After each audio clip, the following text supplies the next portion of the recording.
কখনো কি ভেবেছেন মধ্যপ্রাচ্যের মার্কিন ঘাঁটি ও স্থাপনাগুলোতে এতটা নিখুঁত হামলা কিভাবে চালাচ্ছে ইরান?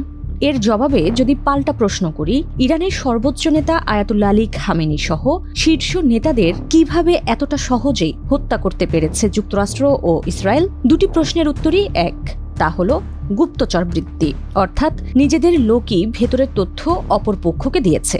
এই গুপ্তচর বৃত্তির অভিযোগে এরই মধ্যে বেশ কয়েকজনের মৃত্যুদণ্ড কার্যকর করেছে ইরান। অন্যদিকে ইরানের হয়ে গুপ্তচর বৃত্তির অভিযোগে সাবেক এক মার্কিন গোয়েন্দা কর্মকর্তাকে এখন হন্যে হয়ে খুঁজছে এফবিআই, ঘোষণা করেছে পুরস্কারের। এরই মধ্যে ওই গুপ্তচরকে ধরতে ছবি প্রকাশ করে তথ্য সহায়তা চেয়েছে যুক্তরাষ্ট্রের কেন্দ্রীয় গোয়েন্দা সংস্থা এফবিআই।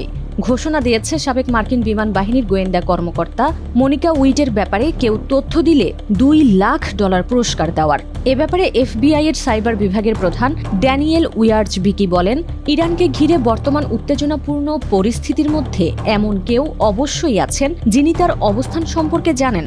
এফবিআই চায় জনগণ এগিয়ে আসুক, যাতে তাকে গ্রেপ্তার করে বিচারের মুখোমুখি করা যায়।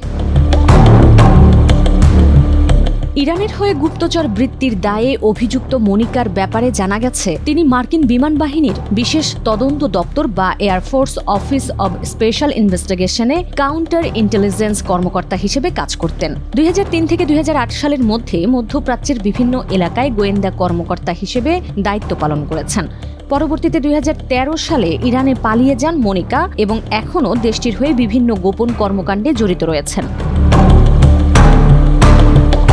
মনিকার বিরুদ্ধে ইরানের হয়ে গুপ্তচর বৃত্তির অভিযোগ প্রথম আনা হয় 2019 সালে। তৎকালীন মার্কিন সহকারী অ্যাটর্নি জেনারেল অভিযোগ করেন, ইরান তাকে টার্গেট করে নিজেদের পক্ষে নিয়োগ দিয়েছে। তিনি 2012 থেকে 2015 সালের মধ্যে ইরান ও যুক্তরাষ্ট্রের বাইরে বিভিন্ন স্থানে অবস্থান করে কয়েকজন ইরানির সঙ্গে দেখা করেছেন। এ সময় যুক্তরাষ্ট্রের জাতীয় প্রতিরক্ষা সংক্রান্ত নথি ও তথ্য সরবরাহের ব্যাপারে ষড়যন্ত্রে লিপ্ত হয়েছেন। যুক্তরাষ্ট্রের অত্যন্ত গোপন গোয়েন্দা তথ্য ইরানের কাছে ফাঁস করেছেন, যাতে ইরানের লাভ হয়েছে।